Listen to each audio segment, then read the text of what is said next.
Hi and welcome back to Mike Makes It. Today we're unboxing this. It's an Evolution R210, an SMS 300 plus. Now I've had a similar 210 from Evolution for many years, but a week ago decided no, I'm enough, it's retiring, and the spindle on the armature snapped. There's a separate video coming soon on YouTube on that one if you want to take a look. But let's get this new one out the box, compared to the old one because I still have it, it's just not working, and see if this new one's better or worse than the old one. So here we go.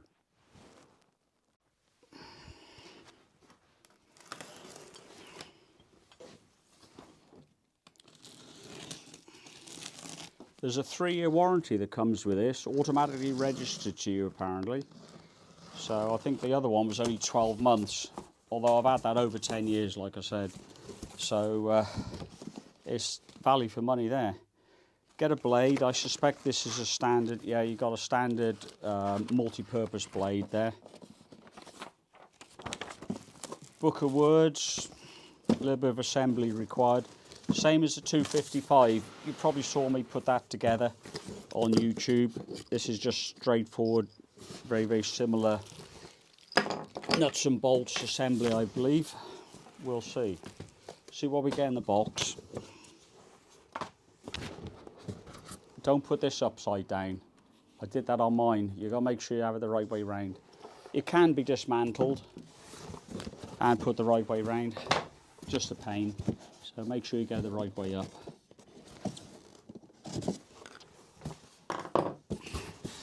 There's another lot of polystyrene. Does keep it well packed, but not very good for the environment.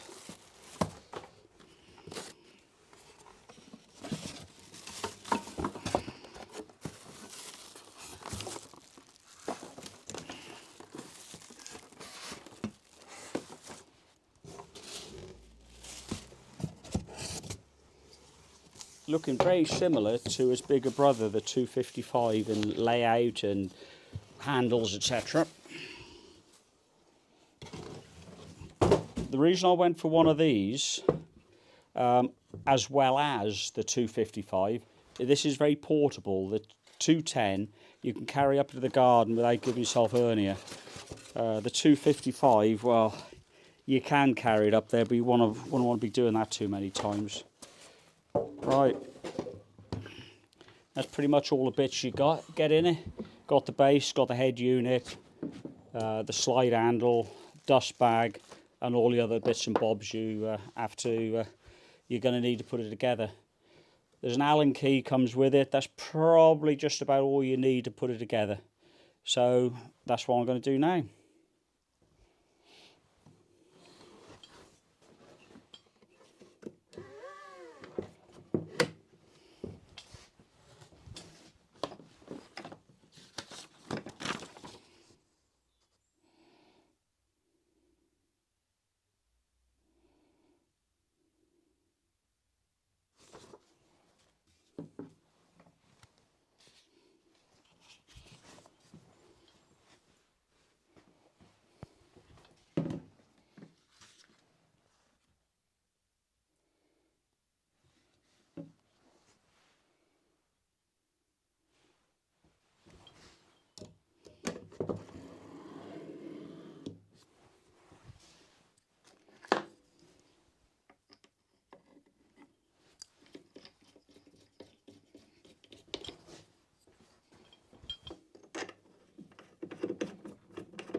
Now this is where you want to make sure you've got this the right way up, because as these end pieces push in, plungers pull out of here and lock onto the head unit. Now you can recover from it, because I did on the 255, but it'll spoil your day for a few minutes. So, you know, handle upwards.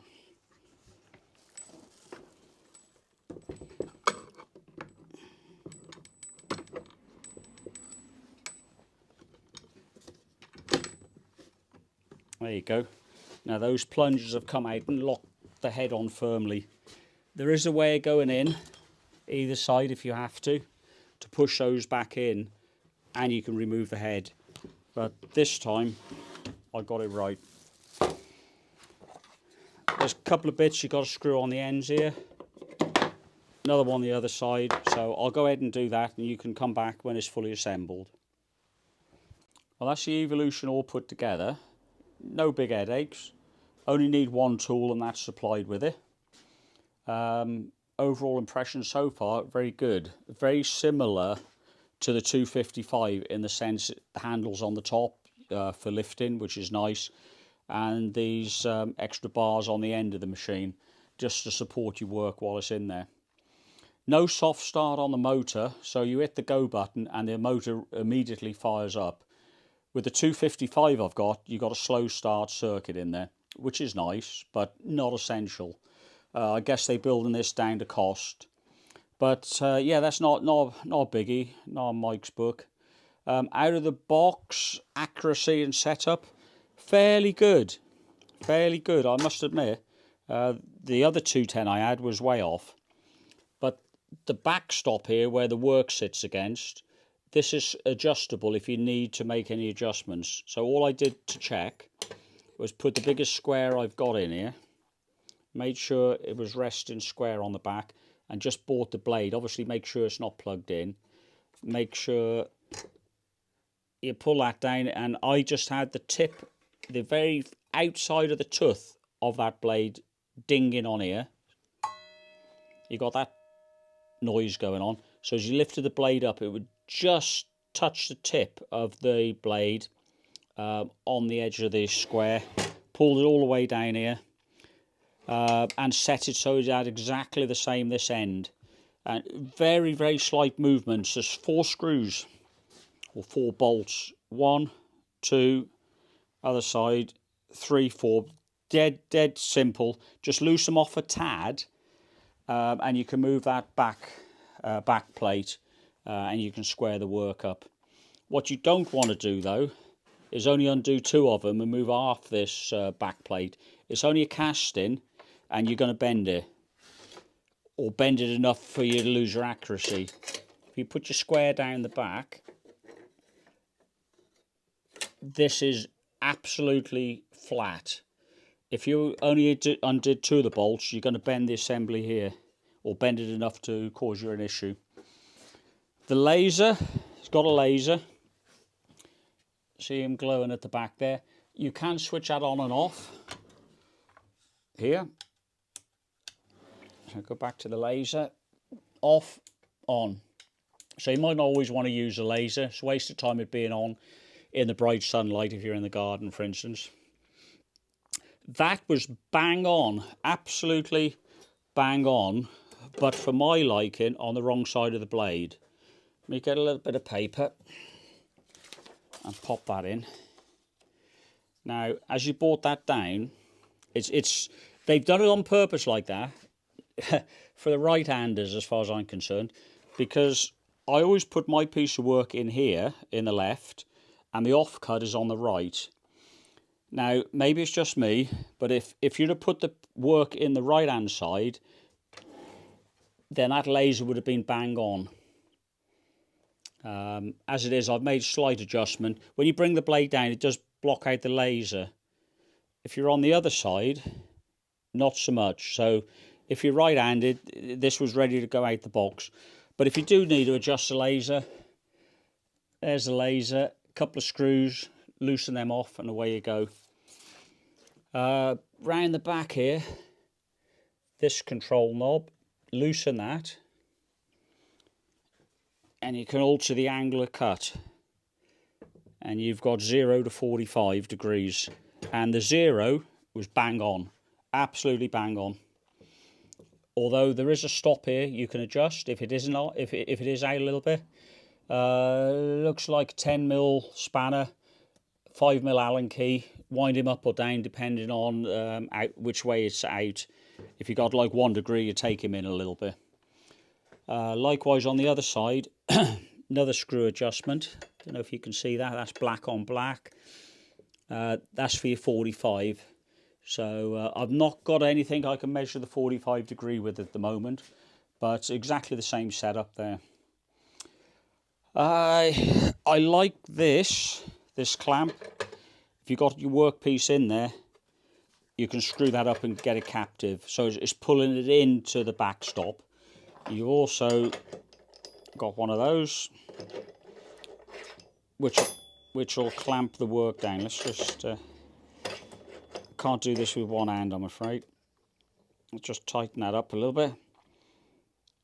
So not only are you pulling the work in, but you're clamping it down. Now this is a quick release, which is nice. This isn't. On the 255, this is a quick release up and down as well. But again, not a big problem. They're mimicking the handles. That's the blade release. You can pull the blade out like that, expose the blade. Now that'll happen automatically as you plunge the saw down. The on-off switch for the saw is here.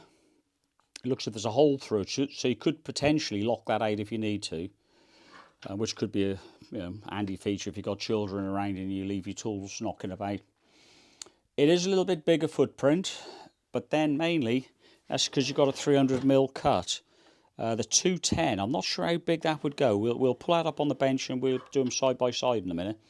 But it is a little bit bigger, but it's got two handles on the top, which is handy. So you can lift that up quite well, you can see. Mechanism for locking this tool down, or the saw head down, just a straightforward plunger, push that in. And locking knob on the back there. And that's all ready for transportation. I find it better if you loosen this front off and knock it around to 45 degrees. Now, angle of cut in that direction, let's just lift that back up again, is 50 degrees to 50 degrees, as you can see. There are detents on the main positions you may want to put it on. 15 degrees, 22.5, 31.6, etc, etc. So you listen. Don't know if that came across. It actually, there's a detent, so it locks into that position. Make sure you do that up at the front, so you get full accuracy. Otherwise, you may find it wanders a little bit. Depth stop adjustment here. So if you didn't want to do a full plunge into the work, there's a locking nut there. You can wind this down, and there's a plate that comes out. Again, it's black on black here, but you pull that down and your depth stop will touch that. So depending on how far you want to cut into the work, depends on how far you wind this screw into. But do remember to bring this plate down, otherwise your depth stop adjustment's not going to work. So drop that little door, little plate down, and away you go. Repeatable accuracy on that is not going to be terrific, but probably quite good enough in wood. Just trying to think. Oh, one other thing's nice on it. You got cable tidy. Let me just whip round the other side. Here we go. You get 3 meters of cable with it, which is longer than the 210, and you've got a hook here and a hook there. So when you're done for the day, you're going to put the kettle on, hook it round. It's a little bit cold in the garage, so the cable's not that flexible. Come the summer, it'll be fine. And there's a little plastic catch comes on the cable. Bob, there you go. So yeah, there you go. I'll pull up the old 210 and just do a side by side. But this is like a modern car, if you like, compared to the old 210. It's a little bit more refined. One quick thing I forgot about is your blade lock. You rotate the blade, this plunger will pop down into the motor effectively to allow you to undo the blade. It's a left hand thread to undo it, so don't go the wrong way with it, otherwise you'll shear the bolt off. But one thing I do like on this, if you push this lever down, you can pull back the blade cover, I haven't found a locking mechanism for this yet. It's possible there is one. So you need to hold that up in the air. But the whole blade will come out in one piece, undo the bolt, and the blade will slide out. On the old 210, there was a little arm down here and a sort of weird cranked mechanism that you had to undo. You take a pin out, pull that out, pull the blade cover up, then you could take the blade out. This is going to be a lot quicker. Away you go. So you lift that up, undo the bolt, out comes the blade, away you go. Anyhow, look, I'll pull up the 210, the old one, and we can do a comparison. Right, there's the old faithful 210, the one that's now expired. As I said, and there will be a video coming up, but I'm pretty sure the spindle on the armature sheared off. I've done some repairs online. You may have seen the videos on that. But yeah, that's done me really, really well. Quite light to carry around. But now let's do a quick comparison. This one, the old one, will only cut 210 milli. The new one will do 300. So you got quite a bit more length of cut, if you like, which is good. Depth of cut, length of cut, whatever you want to call it. On the back here, there's a cut out if you want to do your jolly old 45 degrees. Let me drop the saw blade down. I see you can't do it with that there. If we whip that out, now you can do it. On this one, you should be able to go 45 degrees. I don't know if that's going to hit that post. No, see, it's cleared it.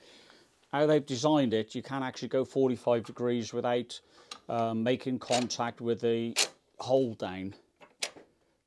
You can move this onto the right hand side if you need to. One other thing, you see here, the upstand, you'll cut through that. So what they've done is adjustable. You can slide them out the way. So you're not going to cut that in half. Mike might cut it in half, so you'll have to remember to shift that out the way. On the old machine, they didn't have that. They ain't got that luxury. Other things are very similar. You have got depth of cut stop here, but not so practical, because I'll tell you for why. You wind this down to the right cut, and that's fine. You make your cuts all day long. Chop, chop, chop. But when you want to go fully through the wood, for instance, you got to come back here and wind that back up. What I'm going to find useful on here, you set your depth of cut, chop, chop, chop. You want to go fully through the wood, well, lift that up out the way and bang, you're straight there. And it's repeatable. Bring that back down, half a cut. So that's quite nice. Actual depth of cut's going to be the same. You've got the same size blade, so there's no magic going on there. Dust bag did come with that. I have a dust bag to go with the other one. No cable tidy on the old saw, there is on the new one. On the old saw, the outstands, you got metal bars, which may last longer than the plastic ones. But I gotta admit, the plastic ones do look quite nice. There's nothing else I can think of I can say. I will show you that mechanism though. This is made of metal, the blade cover on the old saw, plastic on the new one. And this is what I was talking about. On the old saw, there's an arm. There used to be a clip on there you had to take off. You had to, well, I haven't got my third hand with me at the minute. Let me just put this on a stand for you. Excuse the shaky work. I've got to pull that down just a tad. There we go. You release that arm from there. And you've got to come round here. Pull a trigger. Wind that up out the way. Got arm hanging down there. Undo the blade. Swap it. New blade in. Put that back down. Put the arm back on. Put the pin over it. This one, no such thing. Push the lever. Up it comes, new blade on. You had time for a cup of tea by the time you've swapped the blade on the old saw. But yeah, all in all, Happy with it. It is a bigger footprint, you can see. But then I've got another 90mm depth of wood I can cut on it. So, yeah. When I start cutting, I've got a project in the garden I'm going to be doing the next week. I'll do an update and a follow-up video on it just to show you how well I'm getting on with it. But yeah, this is only an unboxing. This wasn't a test as well. But hopefully I've gone over most of the main setups of this out of the box. Don't use it out the box. Do double check the cut. Otherwise your 90 degrees are going to be 87 or something in that order. Do double check your settings. Then you're going to get a very accurate cut. And if this Evolution lasts just as long as the old one, I'm going to be very pleased. As I say, it comes with a 3-year warranty out of the box. Already pre-registered, so I'm going to double check that, but I bought it through Amazon and it was £159. If I remember right, this you could pay £99 for it and you had one of these free, the Evolution handheld circular saw. So times have changed a little bit. I have had that a while. Just looking at the date on it. No, can't see a date, but that's 10 years plus on that. And the laser on the old one, you had to put batteries in it. Sure you had to put batteries in. No, maybe not. Okay, I'm wrong with that. I'm talking about a Rexon saw. You had to put batteries in that one. This is a switch on the top for the laser. I think I always left mine on. But yeah, there's no batteries to replace. Anyhow, look, that's all. I'm going to carry the video on if I keep jabbering. Appreciate you watching. Hopefully you found it useful. If you have, leave comments. Thumbs up would be great. Yep, thanks again.